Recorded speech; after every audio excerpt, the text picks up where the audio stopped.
30 seconds. Ai, itakuwa ngumu.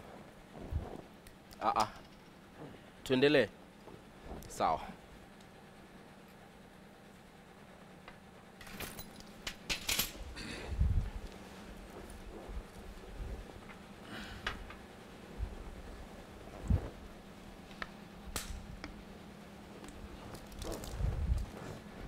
Sawa.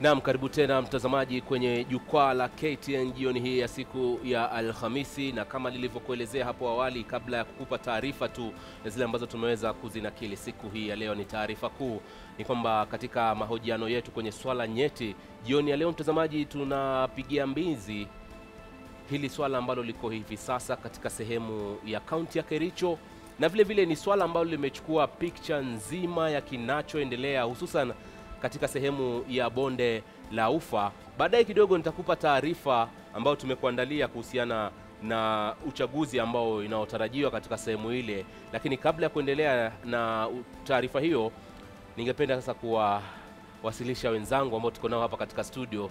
Ni watu ambao wanahusika sana katika masuala ya utawala bora na vile vile masuala ya siasa ya taifa, na hasa leo tunapozungumzia swala la siasa tuko na Danstan Omari, ni wakili lakini pia vile vile yuko katika masuala ya siasa kutupa mawili matatu ya maoni. Karibu sana katika studio zetu. Asanteni Alimanzi. Vile vile tuko na Solomon, Daktari Solomon, karibu sana katika studio zetu kutoka Chuo Kikuu cha Africa Nazarene hapa jijini Nairobi. Wewe unaangazia sana kile kitengo cha masala ya utawala bora. Karibu sana katika studio zetu.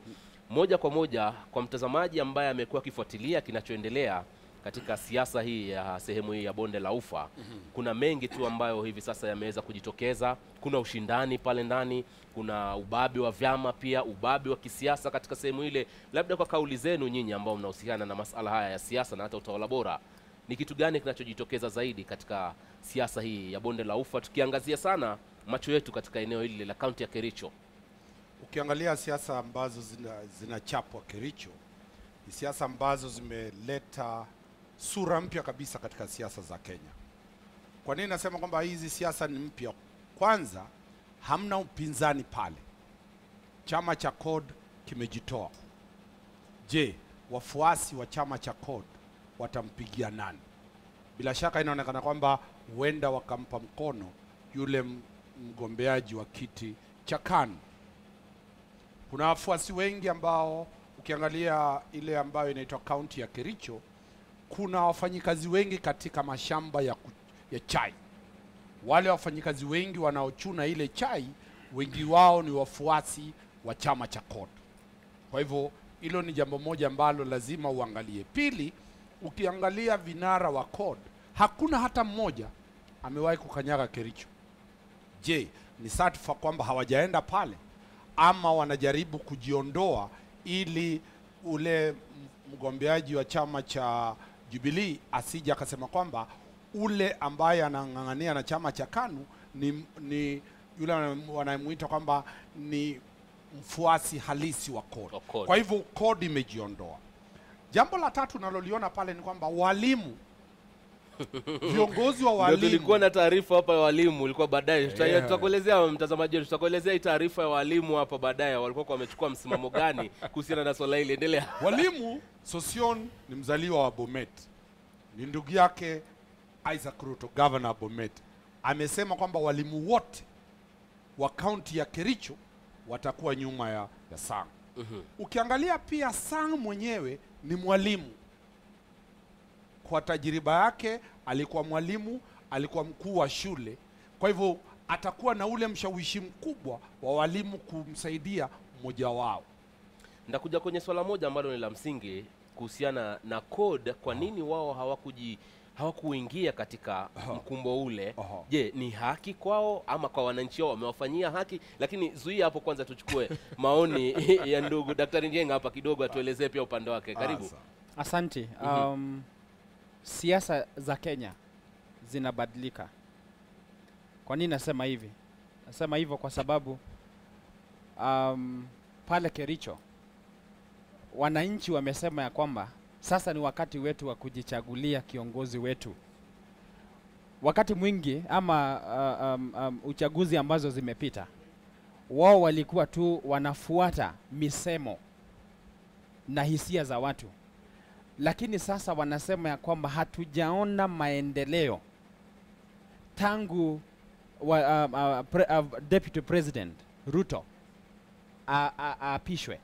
Sisi hatujaona maendeleo. Barabara hakuna, maji hakuna, stima hakuna. Na inaonekana ya kwamba wanasema sasa ni wakati wetu tumuoneshe vile siasa zinapigwa. Na ni huzuni kwa sababu tukiangalia historia ya Deputy President, alipoingia katika mamlaka, yeye aliconcentrate na mambo ya Hague na mambo ya ICC, na ni kweli ni haki yake kupigania ili asiende kule Netherlands Hague. Lakini pia Ruto, Deputy President, alisahau ya kwamba kuna watu ambao walimchagua, kuna watu ambao he is required to be responsible, na hao watu wamekuwa wakimuangalia safari zote amekuwa akizifanya. Ruto, the Deputy President, amewasahau watu wa kwao, na ndiposa tunaona mwamko mpya wa siasa. Chama kikuu ama chama ambacho ni zee hapa nchini Kenya, KANU ndio kimejiinua na kinasema chama cha KANU wanasema ya kwamba sasa ni wakati wetu tuwaoneshe tumuoneshe Ruto ya kwamba siasa zetu ni siasa za maendeleo. Vyema kabisa. Ni sawa kwa CORD kutoingilia siasa hii ya Kericho? Manake umetaja kuna wafuasi wengi sana wa CORD kule, wengi wao tu ni wananchi wa kawaida ambao kazi yao yamo katika yale mashamba ya kuchuna majani. Je, itakuwa amewatendea haki wafuasi wake? Kulingana na vile naondelea ni kwamba CORD inapiga mambo siasa zake kwa njia za simu, SMS. Wanaambia wale wafuasi wake, hatuji uwanjani, piga kura pande hii. Ni janja za wanasiasa. Either unaweza enda kwa kupiga tarumbeta ama kwa kwenda chini. Jambo limanzo ambalo kidogo watu wangejaribu kulidadizi kweli. Je, mtazamo wa yale makabila mengine ambayo ni karibu makabila 39. Ndio. Kuna mtazamo unaoelekea kwamba serikali ya Jubilee ni serikali ya jamii mbili. Kwa hivyo ni kwamba utajiri wote wa serikali unaelekezwa kwenye yale majamii mbili. Ile mambo tunayoona sasa, watu wanasema kwamba William Ruto amechukua sehemu kubwa ya rasilimali za serikali pande zake za North Rift, kaskazini mwa bonde. South Rift ndio haina chochote, imetengwa. Je, swali la Wakenya wengine watauliza, kama ikiwa kweli South Rift haina chochote, kuna kitu kilichoenda Turkana? Kuna kitu kimewahi kwenda Kisumu? Kwa hivyo hili ni jambo watu wanauliza, ikiwa wao kwa wao. Kumbuka Jubilee na KANU wote wako serikalini. Je, wale ambao hawako serikalini wanapewa chochote? Unaposema Jubilee na KANU wote wamo serikalini, hapo unamaanisha nini kwa yani, mtazamaji? Chama cha KANU kina uhusiano kufanya kazi pamoja na Jubilee. Kwa hivyo ile Jubilee, KANU ni mojawapo. Kumbuka wakati William Ruto Deputy President alianza kusema kwamba wanaompiga sio watu wa serikali, KANU ilisema kwamba sisi ni KANU na KANU iko ndani ya serikali. Kwa hivyo ni serikali kwa serikali inaongangana. Kumbuka Kasarani ni kichinjio lakini sasa Kericho inakuwa ni kichinjio cha Jubilee yenyewe. Ndio maana CORD imeachilia kwamba wacha wenyewe kwa wenyewe wajikarangi. Na kule kujikaranga huenda kukaleta tatizo kubwa. Je, bonde la Ufa limeanza kufuata ile taratibu iliyomfuata kinara wa CORD Raila Odinga mwaka wa 2013, wakati ambapo wale walikuwa nguzo zao akina Balala walianza kutoka moja kwa moja. Halafu tena ukamwona kinara akisema Raila akasema kwamba hawana mshawishi wote. Kura zilipopigwa alizama pale majini. Je, William Ruto, tuangalie siasa hizi. Ukiangalia sehemu za Pokot, wale akina Lonyongo Puo wote ni KANU. Ile pande ni ya KANU. Ndio. Ukiangalia Turkana kule ni CORD. KANU pia bado akina Nanok ni KANU na nilikuwa Turkana Yaha. na kuna baadhi ya watu mpaka leo wanahisi kwamba KANU bado iko kwenye utawala. Wao wako wanafikiri kwamba KANU bado ndio utawala.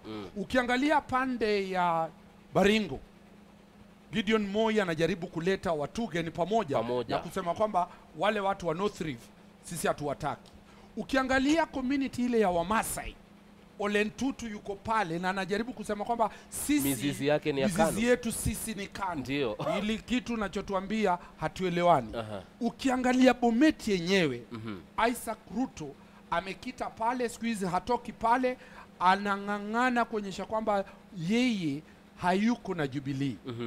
Je, South Rift ikitoka, ile wadi ya Nyangore ilipopiga, walipiga wakamuondoa ule mgombeaji wa Jubilee. Je, William Ruto atasimama akiwa na watu wale wa jamii ya Wanandi peke yake? Lakini pia katika wale Wanandi unamuona Oscar Sudi, mheshimiwa wa Kapsaret, unamuona pale Alfred Keter Wanandi. Je, William Ruto ni kama mimi naona kwamba tangu kesi yake ianze kuzembea kule ICC ni kama polepole anaanza kuachwa, dunia yazidi kuondoka. Vyema, tutakuja tuendelee hapo pia tuangalie ushawishi wa viongozi wa kule dhidi ya wananchi. Je, wananchi siku hizi watakuwa wanafuata ushawishi wa viongozi wao ama watakuwa wanajionea tu mambo wenyewe na kujiamulia ni mkondo upi watakaochukua? Lakini mtazamaji, kabla hatujaendelea, nafikia tuna Joseph kutoka sehemu ya Kajiado angependa kuwasiliana nasi kwa njia ya simu. Karibu sana ndugu Joseph, una swali lolote ama maoni? Ndio, nilikuwa nataka kuchangia. Naam, endelea kuchangia. Kwa sababu ya uchaguzi ambao inaendelea. Ningependa kusema hivi kwamba ndio tumefika wakati ambao Kenya tunataka kujiamulia. Ndio, nina maoni. Unataka Kenya kujiamulia? Uchaguzi ambao inaendelea. Okay, hello. Endelea, tunakusikia. So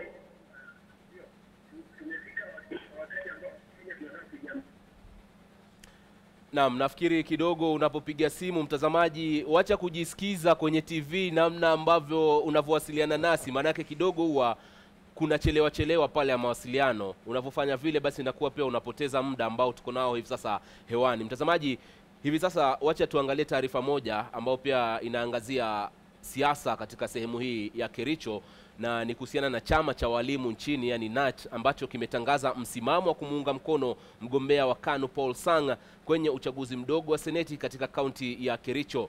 Tangazo hilo mtazamaji linaongeza ufa katika eneo la bonde la Ufa ambalo linakabiliwa na tishio la kugawanyika, huku naibu wa rais William Ruto akiwapoteza baadhi ya wandani wake wakuu awali.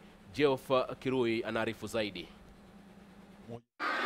Kampeni za useneta wa Kericho zinaingia awamu ya lala salama, japo kukiibuka msukumo mwingine baada ya walimu wakiongozwa na katibu mkuu wa chama chao Wilson Sosion kutangaza msimamo wao rasmi na kuunga mkono mgombea wa KANU Paul Sang. Teachers are agents of change and we have been dormant for a long time. We have used the instrument of strikes and courts. Now we want to use a political card. If we win, and we must win. That is why I personally come here to declare that we fully support you to the last man.